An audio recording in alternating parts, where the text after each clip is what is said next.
Are you not entertained? I said, are you not entertained? My friends, this year's Champions League is special. I don't know if it's the new format. I don't know if it's something they put in the players' food or something.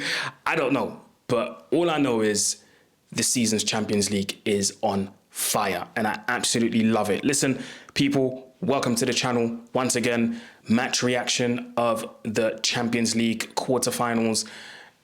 It's been going nuts. I'll tell you that for free. But before we get into the games, please hit the like button, subscribe button, share button, leave a comment in the comment section below. We'll get to the final word at the end of the video. It's road to 20K, 15K reached once more. I've got to thank you guys for allowing me to reach 15K. So shout out to all of you guys. And listen, I'm going to merge the two games in this video and let's have some fun. Let's start off with Aston Villa 3, PSG 2. And this game had it all. I've got to give credit to Aston Villa for, fighting all the way till the end, because going down 2-0 wasn't the easiest thing. Now, at 5-1 on aggregate, you're thinking, yeah, this is done here. This is done. PSG were playing so well, and PSG as well, especially in the first half, they showed their quality. I would like to say that Villa did their best, but in the first half, PSG absolutely crushed them. On all levels, PSG were just better. In defense, in midfield, going forward, the way they built, the way they were building up from the back, or building out from the back rather, PSG building up from the back. This is something that has to be spoken about because they're so comfortable on the ball. In midfield, that midfield, I have to repeat it, is one of the most balanced midfields I've ever seen in my life. It makes sense why Luis Enrique didn't want Manuel Ugarte at the club. It makes sense why he purposely told him not to train with the group in the summer in order for him to allow him to find a new club. It all makes sense now. That midfield of Fabian Ruiz, João Neves and Vitinha is one of the most balanced midfields in Europe. And I'm really tempted to say the best, but for me, there is one midfield that's better than PSG's, and we're going to talk about that team in a minute. But PSG's midfield is one of the best in Europe. The balance in that midfield is incredible. The technical security and the technical level of this midfield is through the roof. The way they're all just comfortable on the ball. And what interests me the most in that midfield of PSG is the fact that, yes, they have set positions, but it's like they interchange during the game. Sometimes you'll see Fabian Ruiz in the 6, but then you'll see Vitinha in the 6, and then you'll see João Neves in the 6, all doing the same task, picking up the ball and then progressing it further. And if you can't progress it further, just pop it back to someone and then build from the back again.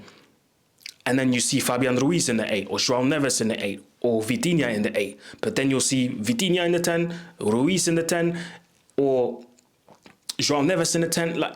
It's just so beautiful to see these guys interchange, and the understanding as well they have in midfield is absolutely out of this world. I haven't seen this in a very long time from a midfield, I have to be honest. And it's credit to Luis Enrique and the way he's coached his team down to the smallest and finest details. And we're seeing the fruits of that.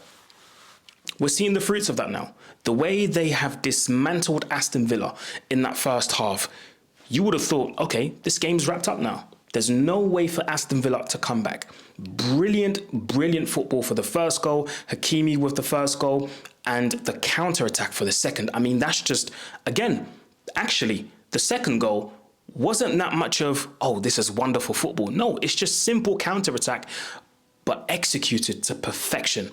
Marquinhos does ever so well to win the ball back after Villa actually tried to attack.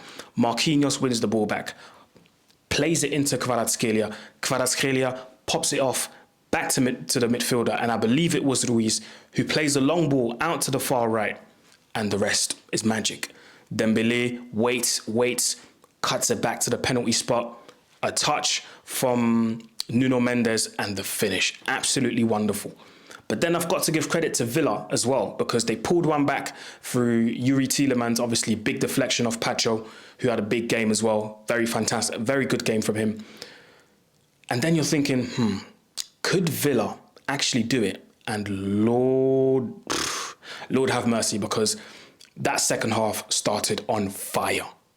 I don't know what was said at halftime in the dressing room by Unai Emery, but it definitely worked, because the way Villa came out, they came out aggressive. They came out wanting it.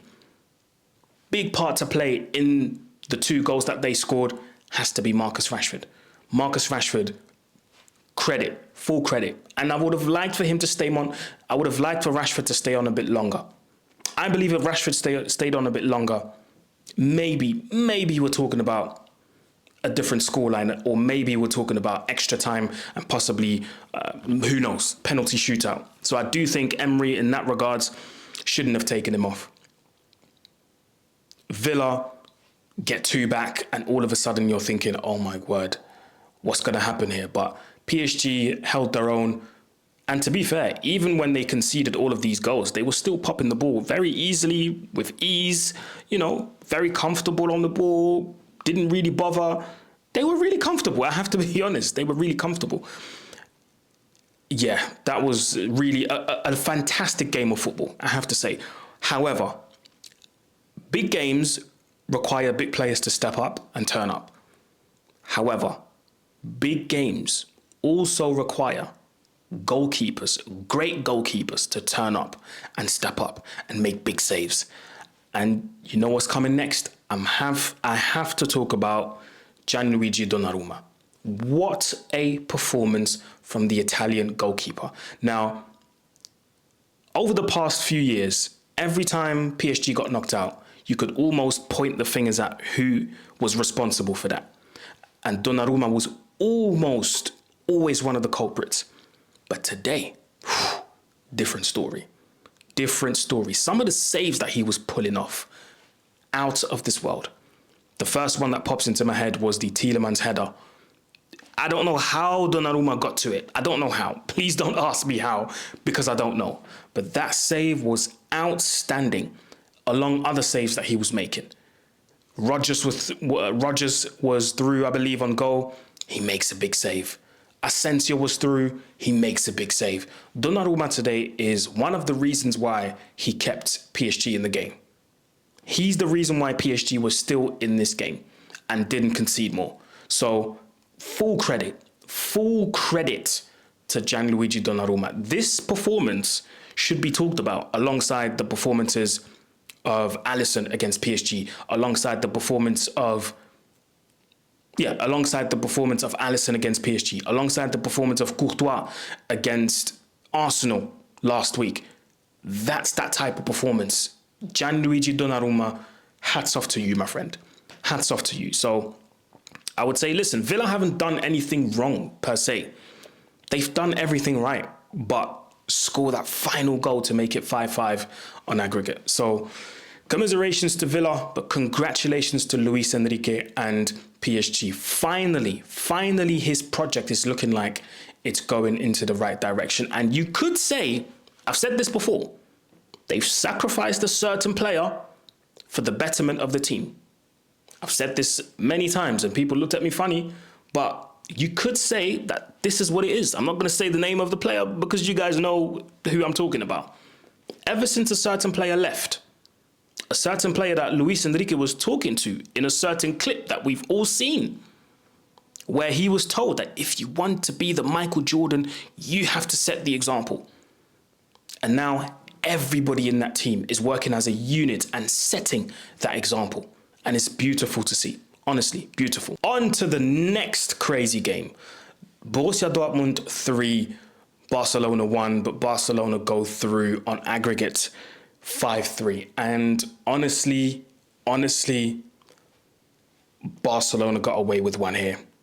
Barcelona, my friends who support the Couleurs, you guys got away with one here because this could have been very ugly. This could have been very, very, very ugly. I have to be honest.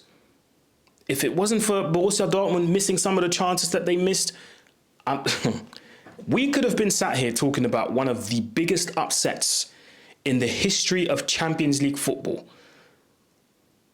An upset that Barcelona was part of a few years back. You guys remember Liverpool? Barcelona could have been part of another upset in their history, apart from the one against Liverpool. Because what Borussia Dortmund have shown tonight was, one, outstanding in terms of mentality, in terms of playing football as well, in terms of their resilience, the fight that they've shown. Borussia Dortmund should have walked away with the qualification tonight. I've said it. Borussia Dortmund should have walked away with them being qualified, because they started the game like a house on fire.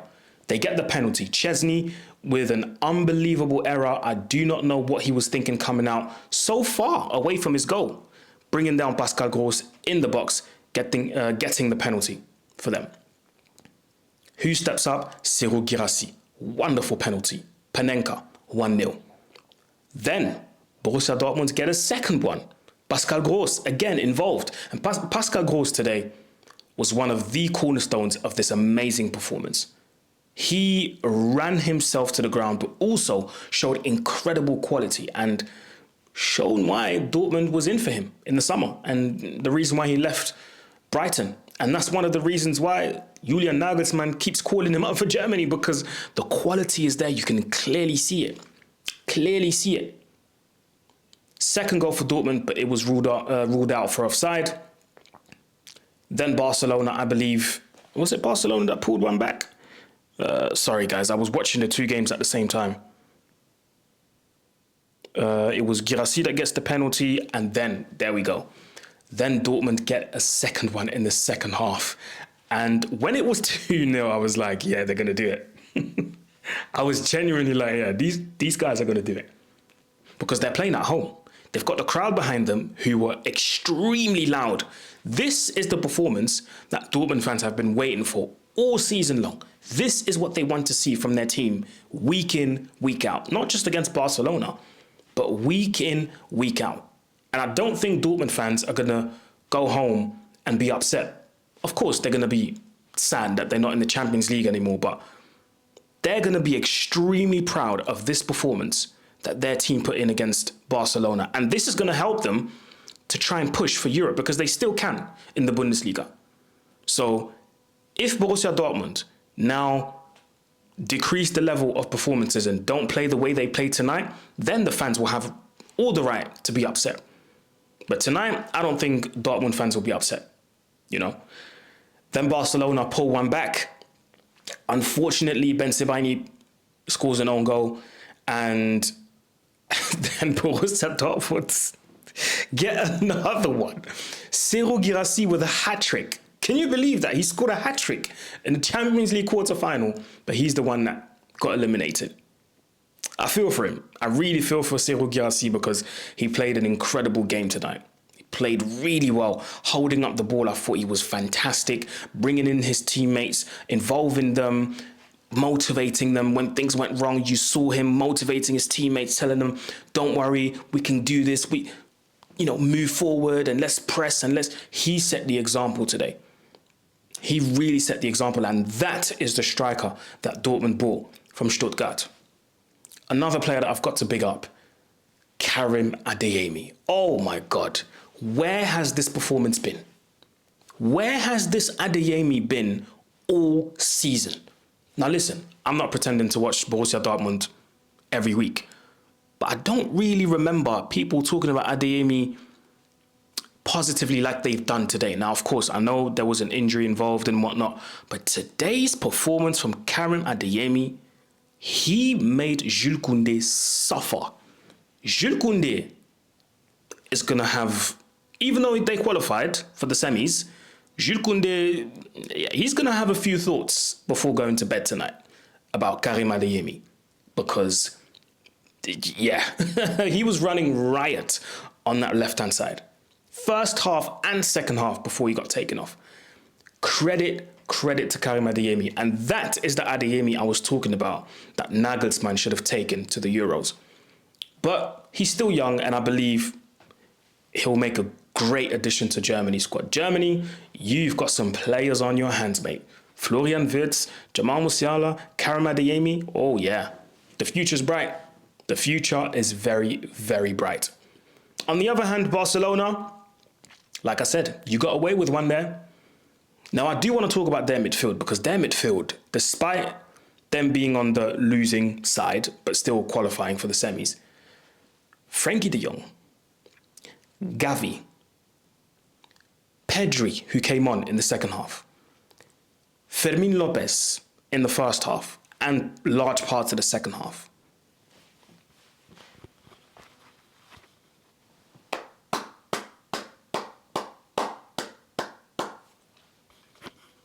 This is what you call el fútbol. That midfield, even though Dortmund done really well, yeah, with Pascal Gross, Felix Mescha, and I forgot who else played in midfield there, Barcelona's midfield is the best in Europe. Hands down. Fermin Lopez, Pedri, Gavi, De Jong, whoever's playing in that three-man midfield, you can't compare it to any midfield in Europe, bro. The ease and the nonchalance almost that they play with, it's like even when you press them, they're not phased. They're not phased. I remember there was an instance in the first or second half. Was it first half? No, it was the second half, yeah. There was an instant in a phase in the second half where Dortmund were pressing Gavi, trying to win the ball back. Felix Mescha, Pascal Gross, he just flicked it over them and then just whoop, controlled it, brought it back down, and then just play. I said, listen, wrap it all up. The game's done. The game's done. That midfield, my friends, is the most beautiful midfield in, I was going to say in this country, definitely in this country, but in Europe, hands down. I've got to say the technical level of this Barcelona midfield is through the roof. I'm telling you, this is genuinely fascinating. I'm going to try and do everything to go and watch a Barcelona game before the season ends. Even if it's in La Liga, I need to see this with my own eyes. Because this, my friends, like I said, is called el fútbol. El fútbol. This is what I love. This is what I love. Hansi Flick is a very lucky man. He's a very, very lucky man. But they've got away with one today. They've got away with one. I've got to say, that defense today, shaky. Very, very shaky. Mistakes all over the gaff, all over the place. The Guirassy hat-trick that he scored, the third goal, Araujo, what was he doing? What was he doing? Please tell me, my friends, what was he doing there? The clearance wasn't a clearance at all. Jules Koundé, I already told you guys what he was going through with Adeyemi. The left back, bless him, he was filling in for Alejandro Balde. That defense today was shaky, I'm not going to lie. Very, very shaky. Cubarsí as well. Usually, Cubarsí is one of the players that I really watch and I can tell every game is a good game according to his standards. But today, it was a bit shaky, I'm not going to lie. But in the end, Barcelona qualified, PSG qualified. Remains to be seen who's going to join them. Who's going to join them in the semi-finals. But listen, let me know in the comment section what you guys think. Who's your man of the match in the PSG Aston Villa game? Who's your man of the match in the Barcelona Dortmund game? Let me know in the comment section below. If you made it till the end of this video, go in the comment section and type in wonderful night. There you go. That's how I know you've made it till the end of this video. But anyway, people, like, share, comment, subscribe. It's road to 20K, and I'm out. Peace.